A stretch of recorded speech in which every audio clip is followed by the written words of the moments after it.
Live from Boston, my name is Emilio Madrigal, and welcome to this edition of Pathcast. Sorry for the technical difficulties we were having with the sound, so we decided to go ahead and restart the Pathcast with Dr. Ferry. And so today is August 8th, 2019, and I am joined by Dr. Judith Ferry, who is the Director of Hematopathology at the Massachusetts General Hospital. She's also a Professor of Pathology at Harvard Medical School. Like I mentioned before, it's been a while since we've had a HemePath lecture, and today Dr. Ferry will be presenting on Hodgkin lymphoma, and the title of her talk is Hodgkin Lymphoma, Diagnosis and Differential Diagnoses. As always, you can post your questions and comments in the Facebook and YouTube chat windows, and I will make sure to pass those questions and comments to Dr. Ferry at the end of the lecture. So with that, I will now turn the microphone over to Dr. Ferry. Thank you very much for that introduction, Dr. Madrigal. So today we're going to be talking about Hodgkin lymphoma, and I'd like to mention that the type of lecture that we'll be presenting today is similar to those that we include in our annual week-long surgical pathology course to be held in Boston in the end of October.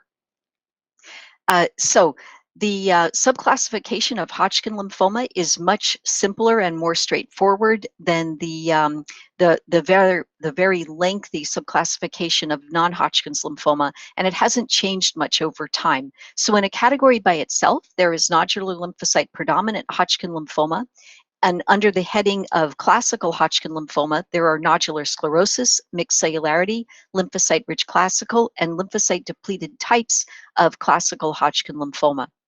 So first, turning to nodular lymphocyte predominant Hodgkin lymphoma. This accounts for 10% of Hodgkin lymphoma, but we're going to spend a little bit more time on nodular lymphocyte predominant because it accounts for certainly more than 10% of the diagnostic difficulties. So this is a disease that mainly affects men with a male-female ratio of about 3:1.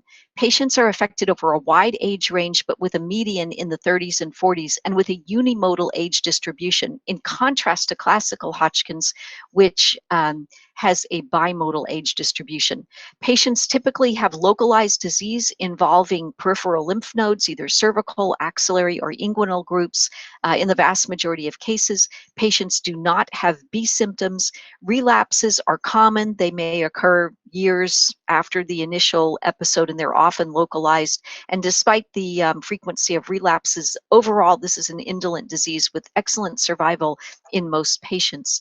In a subset of patients, there is histologic progression to diffuse large B-cell lymphoma. So let's take a closer look at the pathologic features of LP Hodgkin's. The neoplastic cells have been called different things over time. LNH cell for the background of lymphocytes and histiocytes, popcorn cell because of the contour of the neoplastic cell nuclei, and LP cell, which is now the preferred term.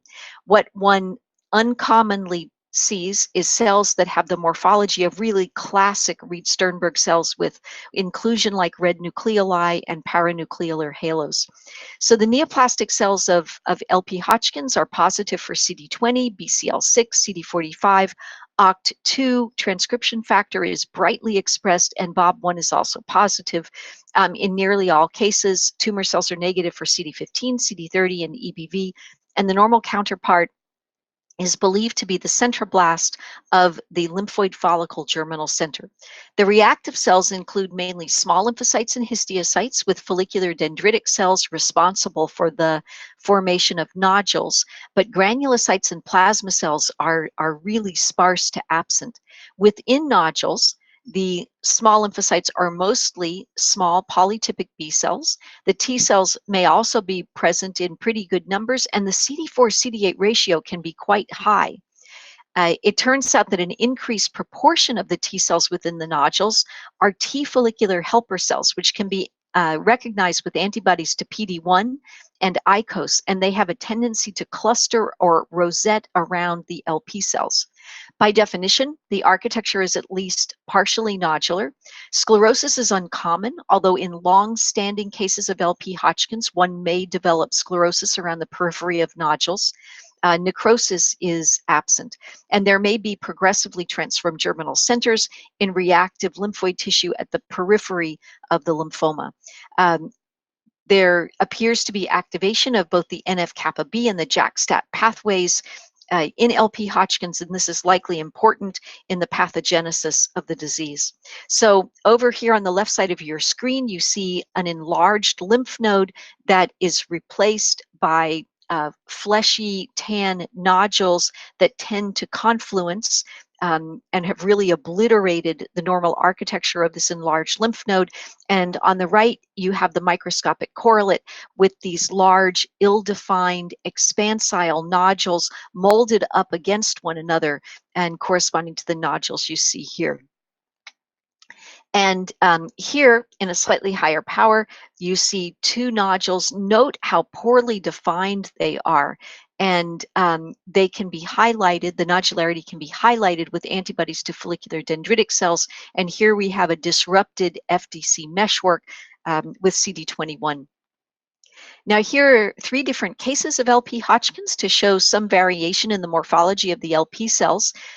First of all, we have a background of just small lymphocytes and occasional epithelioid histiocytes.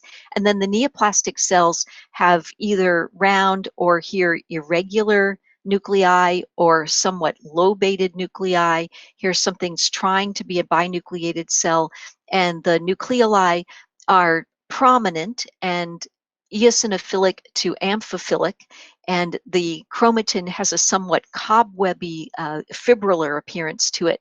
In this example over here, we again have the background of small lymphocytes and histiocytes, and the neoplastic cells have more lobated nuclei. Here's more nuclear irregularity and variably prominent but overall basophilic nucleoli. And then in this example, we have a cell that approaches the appearance of a classic binucleated Reed-Sternberg cell. Sometimes what one sees in lymphocyte predominant Hodgkin's are, in addition to the background of small lymphocytes, these clusters of pale cells. And the clusters of pale cells are scattered within the nodules of the lymphoma. And on higher power, you can see that the clusters of pale cells include an LP cell here, and then lymphoid cells that are slightly larger and with slightly more abundant pale cytoplasm than the more normal appearing small lymphocytes that you see elsewhere in the nodule. And when we immunophenotype this case, we can see better exactly what the cells are. So with antibody to CD20 for B cells, we see that most cells within the nodule are small B cells, but then there are also strong staining of the neoplastic LP cells for CD20. You can see that again here. Neoplastic cells are CD20 positive. Many small cells are CD20 positive. But the cells immediately around the neoplastic cells are negative for CD20, so they're not B cells. And when you look with a T cell marker, CD3, you can see that the cells immediately around the LP cells are CD3 positive T cells. And over here with PD1, T follicular helper marker, you can see that the T cells express this marker, and then they are rosetting or clustering around the neoplastic LP cells. CD57 typically stains increased numbers of positive cells within the nodules, but overall, it is more difficult to find the rosettes with CD57 than with PD1. And I personally like that marker better than CD57 for helping to establish a diagnosis of LP Hodgkin's lymphoma. So one problem with establishing a diagnosis in lymphocyte predominant Hodgkin's is that there are a lot of variations from the typical classic pattern. And in a landmark study from Stanford University some years ago, the authors identified 6 different patterns that one could see in lymphocyte predominant Hodgkin's. There was, first of all, the classic B cell rich nodular pattern, then pattern B. Instead of having discrete nodules, had more serpiginous interconnected nodules. In pattern C, the nodules were present, but there were prominent extranodular tumor cells. Pattern D was nodular, but instead of having a B cell rich background, there was a T cell rich background. Pattern E was diffuse with a T cell rich background, and at least in areas resembled T cell rich large B cell lymphoma. And this was more commonly found as LP Hodgkin's tended to recur. And then finally, variant F had a diffuse but B-cell rich pattern. And it turns out that patterns C, D, E, and F were associated with a greater chance of advanced stage disease and a higher risk of recurrence. So notice these patterns are the ones in which there is loss of some nodularity that's characteristic of the lymphoma, and also loss of the typical B cell rich background. One of the two of those, loss of small B cells or loss of nodularity. Other variations that one can see is the presence of CD30 expression by LP cells. This is usually weak and variable and only on a subset of the tumor cells. In a study from the NIH, the investigators identified cases of LP Hodgkin's with IgD positive tumor cells. In these cases, the patients are younger, almost all male, mainly cervical lymph nodes were affected, and there was frequent extranodular location of the IgD positive LP cells. When flow cytometry is performed, it is not uncommon to find a population of T cells that is double positive for CD4 and CD8, which can cause all kinds of diagnostic confusion. And although in the vast majority of cases, lymphocyte predominant Hodgkin's is negative for EBV, in a very small proportion of cases, EBV is present in tumor cells, but it is sufficiently uncommon that one should really view the diagnosis with skepticism if you do find it.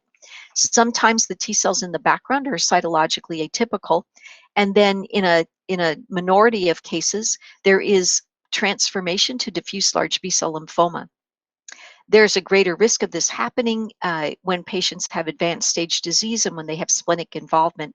And in one study of patients who were followed for a very long time, at 10 years, 7% of LP patients had transformed by 10 years. But if you followed patients for 20 years, it looked like about 30% of cases would go on to have transformation to diffuse large B-cell lymphoma. So let's look at some of these variants. Here's an example of lymphocyte predominant Hodgkin's with extranodular LP cells. You can see these nice typical nodules here with the mottled pink and blue appearance, but then out here, the nodularity is lost. And even though the nodularity is lost, on higher power, you can see there's many small lymphocytes, but then frequent of these large atypical LP cells. So a lot of LP cells outside the nodules. And when we immunophenotype this case, we see like, okay, here's our nodule, and it's got the background of small lymphocytes, the clusters of pale cells that include the T cells and the LP cells. And then with CD20, within the nodule, there are many small B cells in addition to large LP cells, but outside the nodule, it looks like we have loss of the small B cells in the extranodular area. And then with antibody to PD-1, there is strong expression of PD-1 positive T cells clustered around the neoplastic LP cells within the nodule, but outside the nodule, PD-1 is downregulated and you only have dim expression of PD-1, and the rosettes around the LP cells are much less well formed than within the nodule. Here's an example of LP Hodgkin's in which a subset of the cells were positive for CD30. We have a positive cell here and a negative cell here, and probably about 10% of cases of LP Hodgkin's, you can find at least a little bit of CD30 staining, but again, usually it's only on a subset of cells, and the staining tends to be weak and variable. In this same case, we also looked for CD15 staining just to be complete, and there is some CD15 staining of histiocytes, but the neoplastic cells are negative for CD15. So here's an example of a case in which there is a subset of the T cells present co-expressing CD4 and CD8, and you see this steady expression of CD4, but a subset of those CD4 positive cells have dim to strong expression of CD8. So we have this double positive population. And if you look at the other markers, CD2 expression is preserved, CD3 looks fine, CD7 is fine, and there's no expression of either TDT or CD1A. And this is just something that you see in LP Hodgkin's, at least in a subset of cases, and it should not dissuade you from making a diagnosis. Here's an example of lymphocyte-predominant Hodgkin's that has progressed to diffuse large B-cell lymphoma. In this case, we see a nice nodular pattern throughout this microscopic field. And when we look more closely at one of the nodules, in contrast to the cases we were looking at previously, this nodule has increased numbers of large LP cells. And you can see that better with CD20. There are some small B cells, but there are an awful lot of large neoplastic CD20 positive cells. But in addition to the nodular areas, there were areas in which there was loss of nodularity and just a diffuse pattern. And in these areas, we have sheets of large atypical cells with large vesicular nuclei, prominent nucleoli, and sheets of CD20 positive cells. So this is an area of diffuse large B-cell lymphoma arising from lymphocyte-predominant Hodgkin's. So the differential diagnosis of lymphocyte-predominant Hodgkin's is broad. It includes reactive lymphoid hyperplasia, especially cases with progressive transformation of germinal centers, classical Hodgkin's lymphoma, especially lymphocyte-rich classical Hodgkin's, T-cell histiocyte-rich large B-cell lymphoma, follicular lymphoma. Peripheral T-cell lymphoma may come up because sometimes the CD4-CD8 ratio is quite high and alarmingly so, but this is not uncommon in lymphocyte-predominant Hodgkin's. Sometimes the T cells within the infiltrate are cytologically atypical. This is rare in lymphocyte-predominant Hodgkin's, but it can be seen and does not exclude the diagnosis.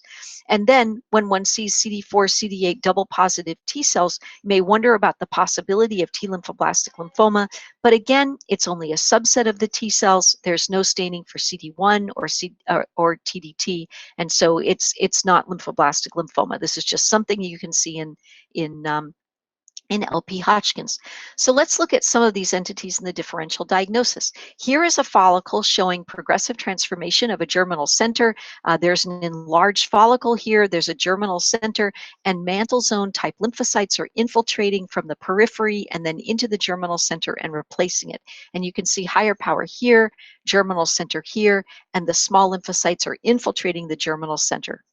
But what you see, the setting you see progressive transformation of germinal centers is typically a background of just reactive lymphoid hyperplasia with follicular hyperplasia, and then one progressively transformed germinal center here, maybe another one someplace else in the lymph node, but you don't have the architectural effacement that you see in LP Hodgkin's.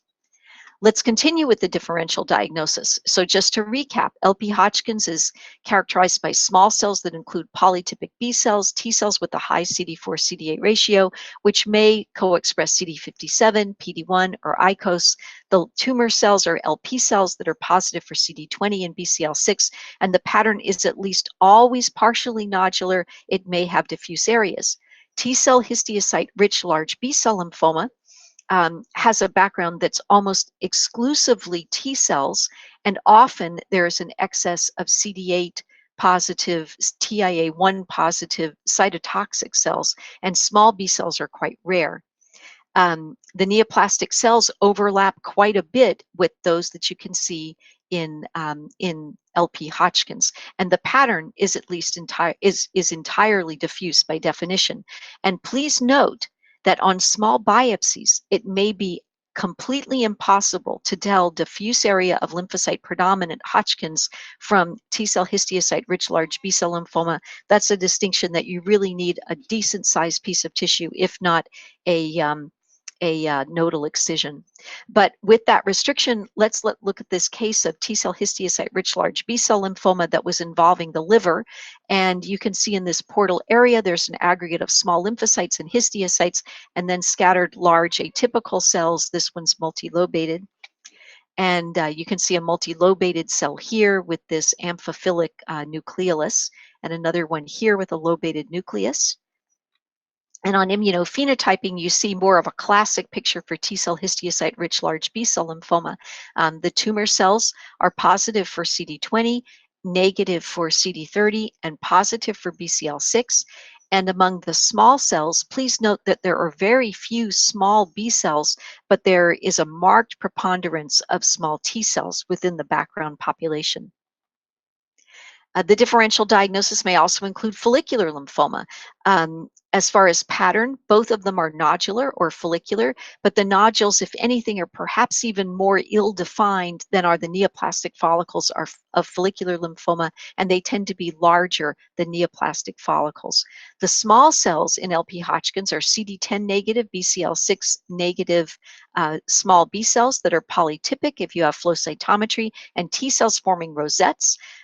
In follicular lymphoma, the smaller cells are centrocytes. They have irregular nuclei, they express germinal center markers, and they're monotypic by flow cytometry, and then a variable admixture of T cells. The neoplastic cells in LP Hodgkin's are LP cells expressing CD20 and BCL6, and that does overlap with the appearance of the centroblasts, the large cells in follicular lymphoma, although CD10 expression is more common in follicular lymphoma than in LP Hodgkin's. And here, just an example of follicular lymphoma, you see these neoplastic crowded follicles replacing the normal nodal architecture.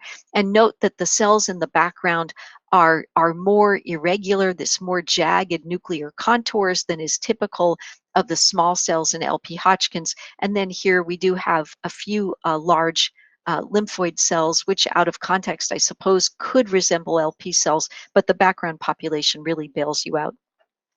Now we turn to classical Hodgkin lymphoma, which accounts for 90% of Hodgkin lymphoma. This has a bimodal age distribution with peaks among young adults and then among older adults. In most cases, the disease is localized, that is Ann Arbor stage 1 or 2. And a subset of patients have B symptoms. They have fever, night sweats, or substantial weight loss. This is an aggressive lymphoma, but is definitely curable in the vast majority of cases. And if you go back in time, 70 years ago, the 5-year survival was only about 5%, but now in 85% of more patients, patients are cured of their Hodgkin's. So the neoplastic cells include Reed-Sternberg cells and Hodgkin cells, or the mononuclear variants, and they are usually positive for CD15, invariably positive for CD30. B cell markers are usually not expressed. With rare exceptions, T cell markers are not expressed. They are negative for immunoglobulin. If they were immunoglobulin positive, that wouldn't be Hodgkin's. Negative for leukocyte common antigen, and there is loss of OCT2 or BOB1, which are both transcription factors that are required for production of immunoglobulin by B cells. MUM1 is strongly expressed. ALK1 is negative. If it were positive, it would be a different type of lymphoma. And in about 40% of cases, EBV is present within the neoplastic cells and may play a role in pathogenesis. As far as expression of B cell markers, the only one that's consistently expressed is this B cell specific activator protein, or PAX5, and that's very helpful in differential diagnosis. And the normal counterpart is thought to be a highly abnormal germinal center B cell. The background usually includes small T cells, which outnumber small B cells, but then you can have a variable admixture of histiocytes, plasma cells, eosinophils, and neutrophils. Sclerosis is common. Necrosis may be seen, particularly in cases with a lot of tumor cells. And in the adjacent tissue, you may actually have reactive follicles with changes resembling the follicles of Highland vascular Castleman's disease. As far as genetic features, there's activation or deregulation of NF-kappa B, JAK-STAT, PI3 kinase ACT, and MAP kinase ERK pathways. There are also known to be microRNA alterations associated with Hodgkin's. There's gains of chromosome 9p in the area of JAK2 and of 2p where one finds the REL oncogene. So a variety of different genetic abnormalities are often encountered in Hodgkin lymphoma. And let's look at a couple of different cases. Here we have 2 different Reed-Sternberg cells. They have very large red inclusion-like nucleoli. There's a paranuclear halo here. This abundant cytoplasm is characteristic. And notice that between the neoplastic cell and the smaller cells surrounding it, there's a real hiatus in size. There's nothing between the tumor cell and then the small cell size. It's either one or the other. We also have some eosinophils, we have histiocytes in the background, so that's characteristic. And then for immunophenotyping, the classic pattern with CD15 is membrane and paranuclear or Golgi staining. CD30 is invariably expressed on virtually all of the neoplastic cells. Here with PAX5, you virtually always see PAX5 expression by the tumor cells. Note that the non-neoplastic B cells that are present are strongly PAX5 positive, and that the neoplastic cells are often only dimly PAX5 positive, because Reed-Sternberg cells correspond to abnormal germinal center cells that barely remember that they were once B cells. So the B cell markers are only dimly expressed. And then in the minority of cases of Hodgkin's that are positive for EBV, typically it's the tumor cells alone and very few, if any, of the background small lymphocytes that are positive for EBV. Let's turn now to nodular sclerosis, classical Hodgkin's lymphoma, which makes up the vast majority of cases of this type of Hodgkin's. It affects mainly adolescents and young adults. Women are at least as often affected as men. The classic presentation is with supradiaphragmatic disease, which is usually localized. This is the type of Hodgkin lymphoma that is most likely to involve the mediastinum, and by way of pathology, one sees cellular nodules with Reed-Sternberg cells, lacunar cells, and a variable admixture of reactive cells. And by definition, according to the WHO, you must have fibrous bands delineating at least one cellular nodule to subclassify as nodular sclerosis. In this type of this subtype of classical Hodgkin lymphoma, EBV is usually not present. Now, here's a gross photograph showing these matted, enlarged lymph nodes involved by nodular sclerosis, classical Hodgkin's lymphoma, and you can see this white capsular thickening and perhaps fibrous band formation between the cellular nodules. Here's another one here. And then over here to the right, you see the microscopic correlate of that with cellular nodules delineated by broad hypocellular fibrous bands.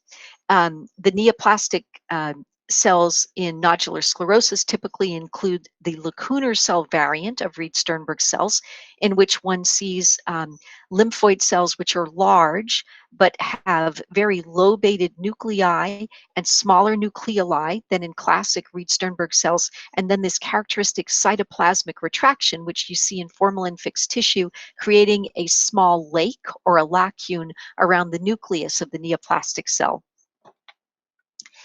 Here's an example of nodular sclerosis, classical Hodgkin's, in which there were abundant neoplastic cells. So you see small lymphocytes over here, and you see aggregates of large pale cells, and they are clumped around this area of necrosis. And when you see necrosis in Hodgkin's, that's where you're most likely to find the highest concentration of tumor cells. So look around the necrosis if you're looking for Reed-Sternberg cells. And you're more likely to find necrosis in cases in which there are many tumor cells. So in this case, we had strong staining of CD15 by tumor cells, strong staining of CD30 by tumor cells, but this case had an unusual feature, and it had T antigen expression. One sees this most often in cases of nodular sclerosis, classical Hodgkin's of the NS2 type, or those cases with abundant tumor cells, just like our case. This is T antigen expression is found in about 5% of classical Hodgkin's lymphoma cases, and it does not affect all of the tumor cells, just a subset ranging from about 10 to 35% of neoplastic cells, and has been associated with a shorter overall and event-free survival. And you can see, I think, you see some small lymphocytes here that are T cells, but note here, I think there's pretty convincing expression of CD3 on some of the neoplastic cells in this unusual case of classical Hodgkin's lymphoma. And other than this immunophenotypic blip and the abundant tumor cells, this was a case of classical nodular sclerosis, classical Hodgkin's lymphoma, immunophenotype otherwise typical.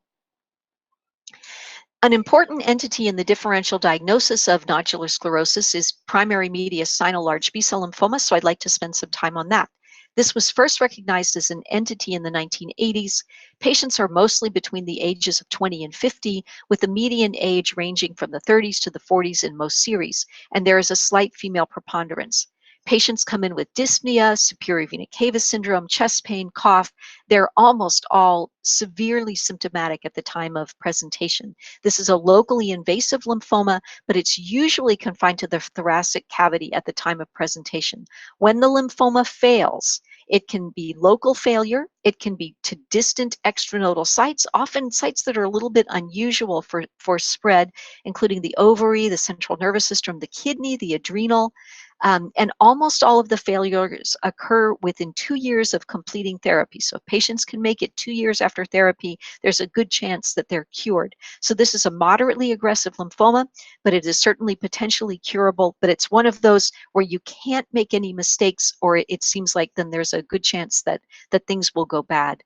And here's an example of a patient who succumbed to locally recurrent or persistent disease, and at autopsy there was invasion from this persistent mediastinal mass into the anterior wall of the heart, and you see this extensive invasion of the myocardium of this transected heart.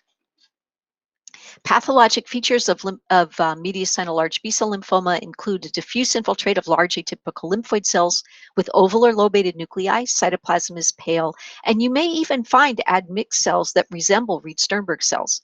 Sclerosis may be present, it can be coarse, or it can be fine packeting sclerosis. The neoplastic cells are positive for CD45 and for the full complement of pan B-cell antigens. Usually tumor cells are negative for surface immunoglobulin. CD30 may be expressed, but it's often weak and variable. CD15 is classically negative, but may show dot-like staining. CD23 is expressed in about 70% of cases, and EBV is negative. Otherwise, it would be a different type of lymphoma. So the genetic features overlap with those of nodular sclerosis classical Hodgkin's. There is a clonal immunoglobulin heavy chain gene rearrangement, which admittedly is much more difficult to demonstrate in Hodgkin's, but occasionally one finds. There is translocation of the major histocompatibility complex class 2 transactivator in about 38% of cases, compared to only 3% of other types of diffuse large B-cell lymphoma. There's activation of NF-kappa B, and there are frequent gains in the areas of REL and JAK2, just like in classical Hodgkin's. So here's an example. We have a whole mount slide image here of mediastinal large B-cell lymphoma, which instead of getting a small biopsy, the surgeon resected the whole thing, which is fine with us. And you can see here the lymphoma, which has a vaguely nodular and diffuse pattern, and even it has some nodules which are delineated by fibrous bands. So you may wonder about the possibility of nodular sclerosis Hodgkin's at low power. And please note that off at the periphery of the lymphoma, there are strands of atrophic thymic tissue, and mediastinal large B-cell lymphoma is believed to arise from the thymus. And certainly this whole mount image supports that. It looks like it's coming right out of the thymus in this image. And just a higher power to show the lymphoma over here in continuity with thymic tissue, little strands of thymic tissue off at the left. Now let's look a little bit more closely. In this case, there were areas of necrosis. Now, in contrast to the necrosis in Hodgkin's lymphoma, where you often see admixed granulocytes, in mediastinal large B-cell lymphoma, you just see this sort of ghosts of tumor cells without admixed granulocytes, and it really looks like kind of an infarctive necrosis. And then the neoplastic cells over here. And on higher power, we can see an area that is viable, but that shows the classic sort of packeting sclerosis. It almost gives it an epithelioid quality, as these tumor cells are delineated into little clusters or strands, and it can impart an epithelioid quality to the infiltrate. And the neoplastic cells here, they are large. They have oval to slightly irregular or to somewhat lobated or even elongate shapes. There are variably prominent nucleoli, but overall not as conspicuous nucleoli as one would see in classical Hodgkin lymphoma. By way of immunophenotyping, in this case, we have expression of CD45 on most cells. We have diffuse strong expression of CD20. CD30 is positive on a subset of cells, but it is not diffuse strong staining. Definitely there, but not diffuse and strong. And in this case, we have extensive staining for CD23. You only see 23 staining in about 70% of cases. It is not usually as diffuse and strong as this. It's more patchy, but at any rate, this is a pretty good example of what can happen in mediastinal large B-cell lymphoma.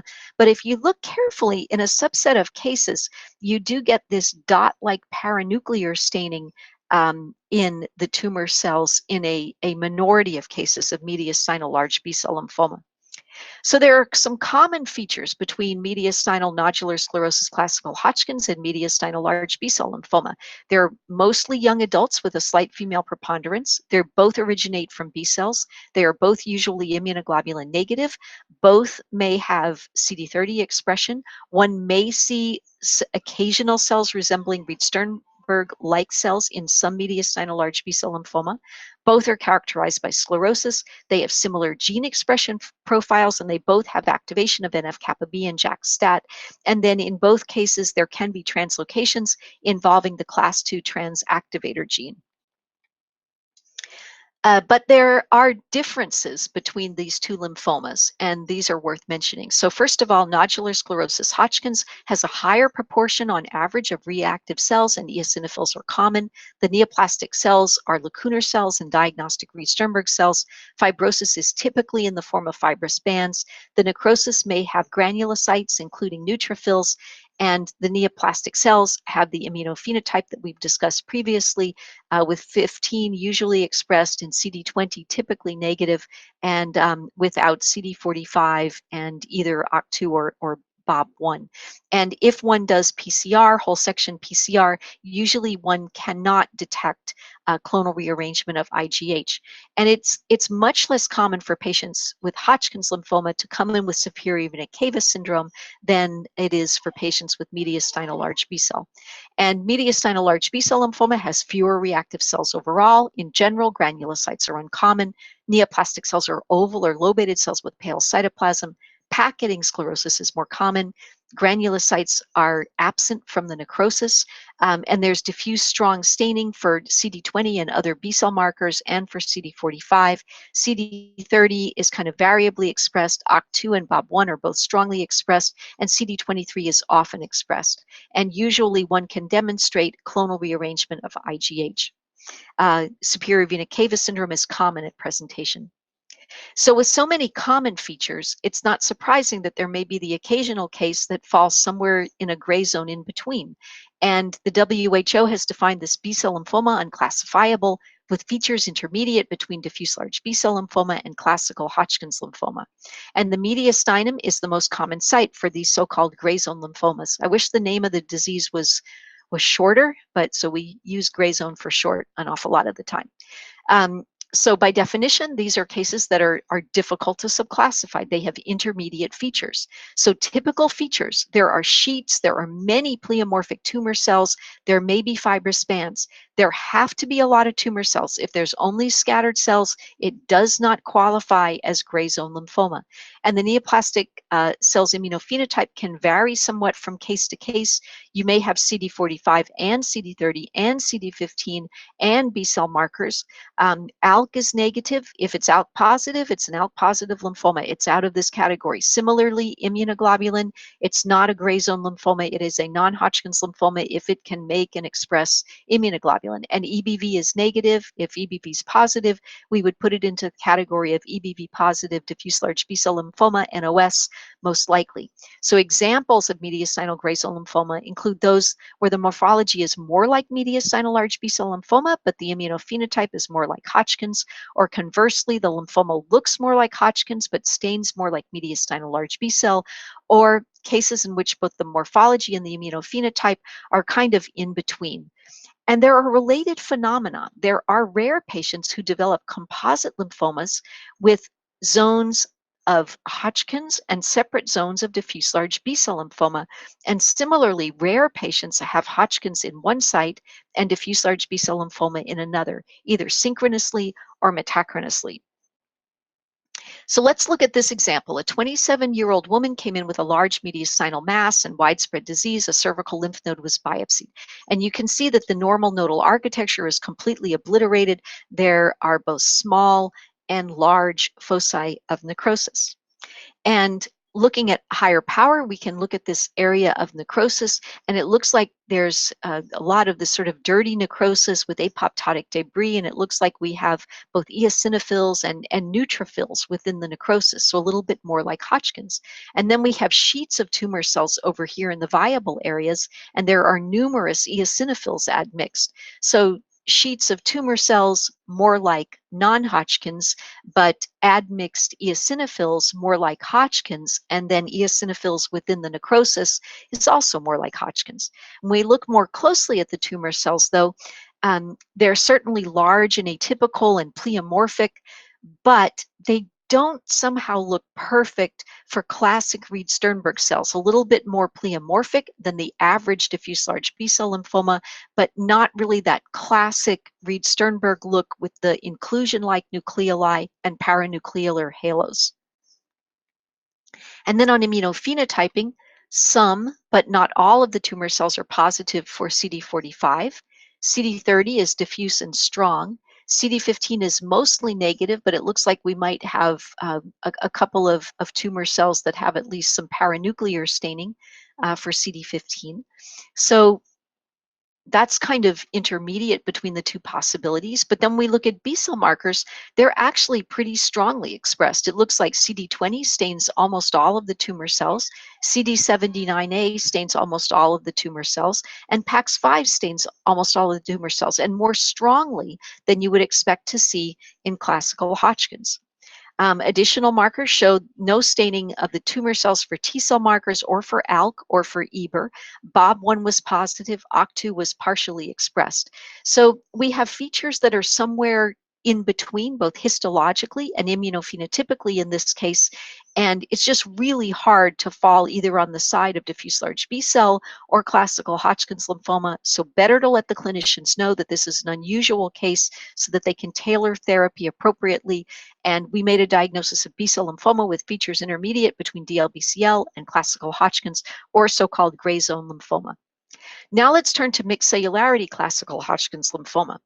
This is the second most common type of Hodgkin's lymphoma. It is more frequent in developing countries and in HIV-positive patients. And this lymphoma can affect anyone, but it is the most common type to be encountered in older adults, and men are affected somewhat more often than women. This is the type of classical Hodgkin's in which you're most likely to see the largest number of really classic photogenic Reed-Sternberg cells and variants.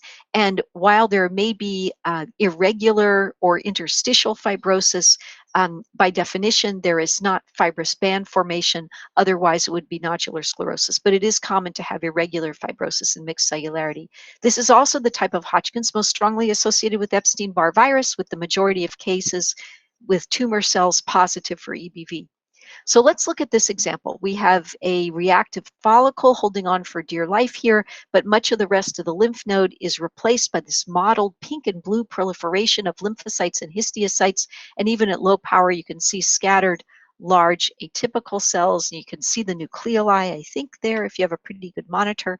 And then on higher power, we have a background of small lymphocytes, we have eosinophils, we have histiocytes with abundant pink cytoplasm, and then we have these scattered large atypical cells, including uninucleate and binucleate and multinucleated forms. So a pretty good picture for mixed cellularity classical Hodgkin's. Now lymphocyte-rich classical Hodgkin's lymphoma. So this is an uncommon type. It makes up about 5% of cases of classical Hodgkin's lymphoma. And in fact, until we had a good array of antibodies to use on paraffin sections, probably most cases of lymphocyte-rich classical Hodgkin's were just included with nodular lymphocyte predominant Hodgkin's because there's so much overlap in their histologic features. Men are more often affected than women. Patients typically have localized disease. The disease tends not to be bulky. There tend to be no B symptoms. And the classic pattern is to have a nodular pattern of growth, but in some cases there may be diffuse growth. And often one sees remnants of germinal centers in the cases that have a nodular pattern of growth. The background is mainly it's lymphocyte rich, and so it resembles that of lymphocyte predominant Hodgkin's, and it's very easy to mistake this for lymphocyte predominant Hodgkin's.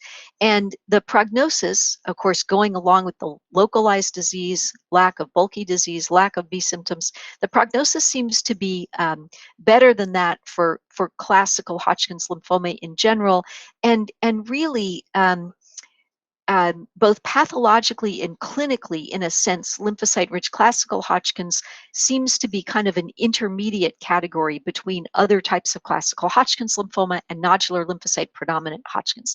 So let's look at this case. We see a reactive follicle here. We see a vaguely nodular pattern of growth with a lot of small lymphocytes. There's no necrosis. When we look more closely at these vaguely nodular areas, we see a lot of small lymphocytes, and we see a small, regressively transformed, atrophic-looking germinal center, and it looks somewhat like the follicles that you see in hyaline vascular Castleman's disease. Now, looking more closely, we have these small lymphocytes, and we have scattered large atypical cells with prominent nucleoli, with the occasional binucleated Reed-Sternberg cell with really reddish nucleoli. And notice that the background is almost exclusively small lymphocytes. We don't have granulocytes, we don't have plasma cells. So by definition, you can't have those other types of cells. It has to be a lymphocyte-rich background. If there were granulocytes admixed, you'd probably have to call it mixed cellularity. So here with immunophenotyping, we see that CD20 highlights the nodularity that we could see vaguely on routinely stained sections. But within this nodule or expanded follicle, notice that many cells are positive, but there are these aggregates, these pockets that are negative for CD20. And when we look with CD3 for T cells, you see the mirror image of this. You see many T cells in the interfollicular area, and then in these pockets within the follicle, there are many T cells. And within the aggregates of T cells within the follicle, you also see some little negative holes, and the negative holes are where the neoplastic Reed-Sternberg cells and variants are hanging out. So there's T cells clustering around them in aggregates. And then here with follicular dendritic cell stain, you can see the nodularity of the infiltrate highlighted. But notice where you have these holes in the follicular dendritic cell meshworks, that corresponds to areas where you have the clumps of T cells clustered around single or scattered large atypical neoplastic cells. So these holes here. So you really have the architectural correlate of what you see morphologically. Now, as far as immunophenotyping, you really need a good immunophenotype to establish the diagnosis and exclude lymphocyte predominant Hodgkin's. And in this case, we have staining of the large atypical cells for CD15 and CD30.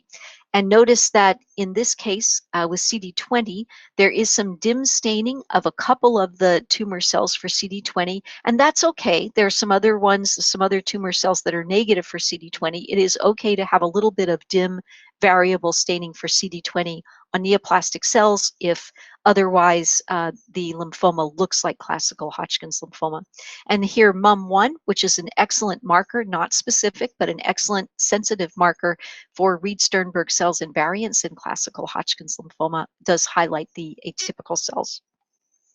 Now let's turn to lymphocyte-depleted classical Hodgkin's lymphoma. This is the rarest of the types of Hodgkin's lymphoma. It was probably overdiagnosed in the past. Now that we have antibodies, many things we used to call lymphocyte-depleted, we now recognize as anaplastic large cell lymphoma or diffuse large B-cell lymphoma with pleomorphic tumor cells, and also perhaps some cases represented syncytial variant of nodular sclerosis, classical Hodgkin's lymphoma, and maybe just not using strict enough criteria. So lymphocyte-depleted Hodgkin's lymphoma can be seen in HIV-positive patients in developing countries. Men are more often affected than women. They tend to have widespread disease. Lymphadenopathy can be peripheral or internal. The pattern of growth is diffuse, and either there is numerous tumor cells or there is a depletion of small reactive lymphocytes, or both. And fibrosis and necrosis both may be quite striking. The immunophenotype is similar to that for other classical Hodgkin's lymphoma, and EBV is often expressed. And because there are so many tumor cells, most likely, sometimes you can demonstrate clonal immunoglobulin heavy chain gene rearrangement. And with optimal therapy, and assuming patients are HIV negative or otherwise well, the prognosis is nearly as good as that for other patients with classical Hodgkin's lymphoma with the same stage of disease. So let's look at this case. We have a background of this sort of messy fibrosis and small lymphocytes, but the small lymphocytes are not particularly densely packed, as we've seen in other cases of classical Hodgkin's lymphoma earlier in this talk. But there are large aggregates of large atypical cells with abundant pale cytoplasm and large nuclei. And in higher power, look how pleomorphic, how large and pleomorphic these tumor cells are. There are some cells that are dark and purple, so-called mummified cells, which you can see in classical Hodgkin's lymphoma. And without immunophenotyping, with this pleomorphism, this poor state of differentiation of these tumor cells, and without the really classic background of classical Hodgkin's lymphoma, you really need the typical immunophenotype to confirm a diagnosis of lymphocyte-depleted classical Hodgkin's lymphoma and to exclude other types of malignant neoplasms. The differential diagnosis of classical Hodgkin's lymphoma is quite broad. It includes a variety of entities that have reactive lymphoid tissue, including nonspecific reactive lymphoid hyperplasia. I mean, it's not uncommon for people to focus on a reactive lymph node to find the occasional immunoblast in the interfollicular area and worry that it represents Hodgkin's lymphoma. But Hodgkin's lymphoma really has to have significant architectural distortion, and the occasional immunoblast in the interfollicular area is probably just doing its job and being part of the immune system. Both CMV infected and EBV infected cells can take on a morphology that resembles Reed-Sternberg cells. As I mentioned earlier, sometimes classical Hodgkin's can be associated with changes in adjacent reactive follicles that resemble those of hyaline vascular Castleman's disease. Granulomatous inflammation can be seen in cases of classical Hodgkin's lymphoma. And among non-Hodgkin's lymphoma, the differential diagnosis includes T-cell histiocyte-rich large B-cell lymphoma, but this type of lymphoma has a more monotonous background, and the B cells have a different immunophenotype with CD20 expression and lack of CD15 and CD30. EBV positive diffuse large B-cell lymphoma, NOS, can also enter the differential diagnosis. The histologic features may be similar, but immunophenotyping shows better preservation of B-cell markers, and then often in more older people.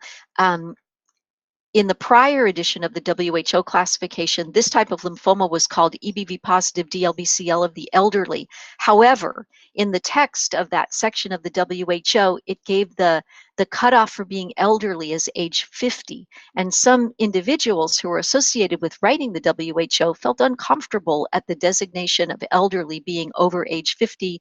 And so in this most recent 2017 edition of the WHO, it's gone from of the elderly to NOS. Now, peripheral T-cell lymphoma can also enter the differential diagnosis because we have anaplastic large cell lymphoma with its large atypical CD30 positive cells. However, in Hodgkin's, really look for that PAX5 staining of the tumor cells before you let the diagnosis go, if anaplastic large cell lymphoma is any kind of possibility. Another important entity in the differential diagnosis is angioimmunoblastic T-cell lymphoma, which can have EBV positive Reed-Sternberg-like B cells scattered among the neoplastic T cells. The background T cells or the neoplastic T cells may have atypia that can be quite subtle, and like Hodgkin's, the composition of the infiltrate can be quite polymorphous with plasma cells and eosinophils, and so you can really get some histologic overlap. Clues to the diagnosis is careful attention to the morphology of the T cells, a lot of T follicular helper marker expression by the neoplastic T cells of angioimmunoblastic T-cell lymphoma, and if flow cytometry shows any abnormal antigen expression of the T cells, then that also should be taken very seriously before making a diagnosis of Hodgkin's lymphoma. And please note that peripheral T cell lymphomas with large, ugly cells can have neoplastic cells that express both CD15 and CD30. Excuse me.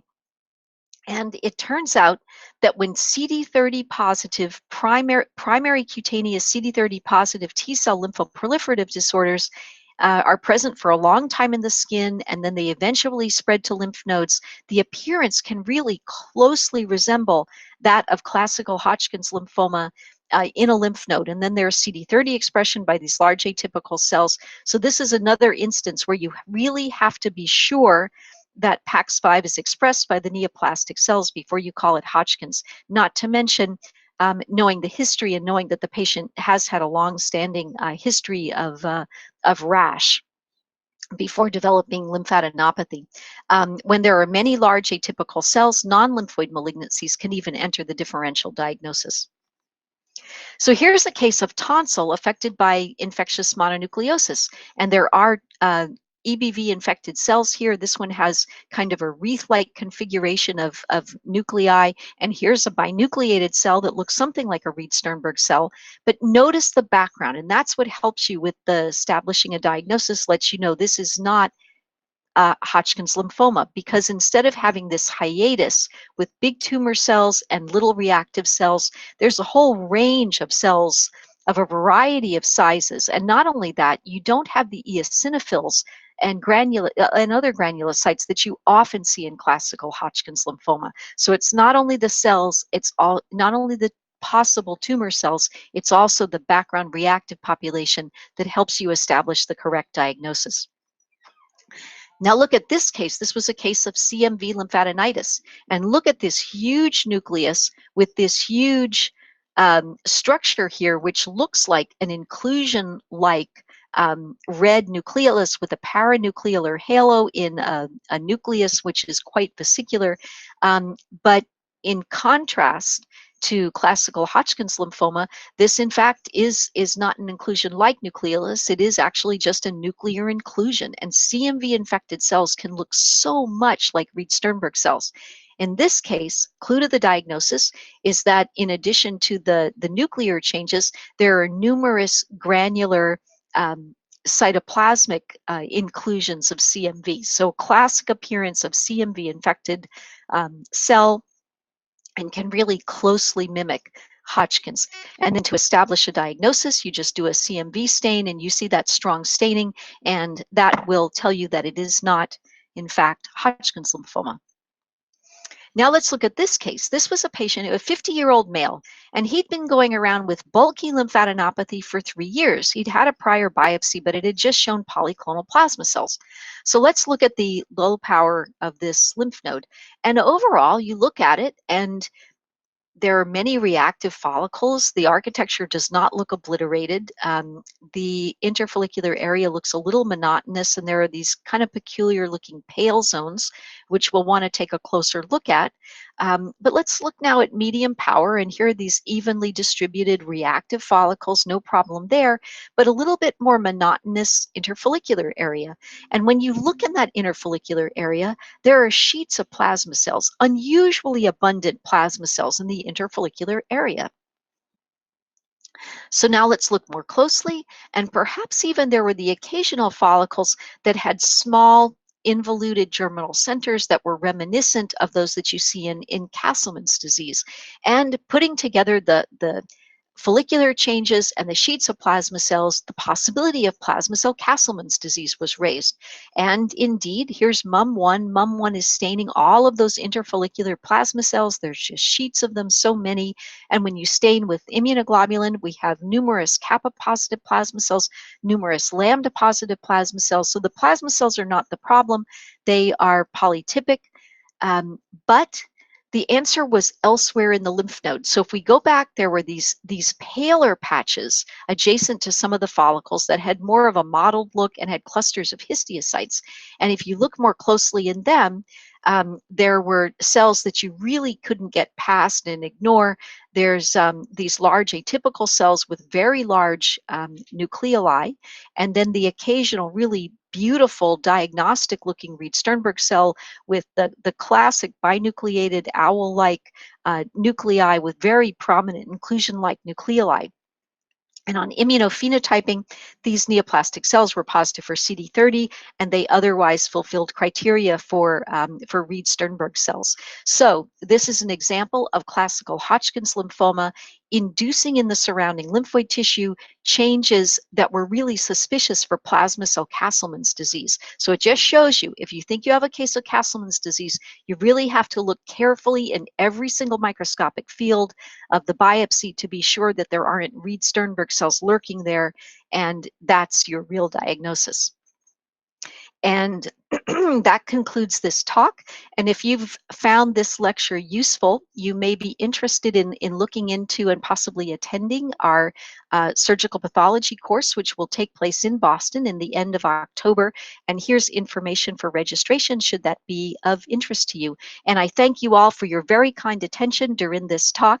And I hope that you'll be listening in to MGH pathology again in the future. Thank you. Excellent. Thank you so much, Dr. Ferry. So just wanted to let you know we had viewers from all over the world. Some folks posted where they were watching from. And they mentioned Ethiopia, and Costa Rica, and Algeria, and so it's all over the place. There are a few questions if you have some time. Yes, of course. Right, excellent. So, all right, so we have one question here. It says, interfollicular Hodgkin lymphoma, how often do you use that diagnosis? So as far as interfollicular Hodgkin's lymphoma, I don't use that as an above-the-line diagnosis.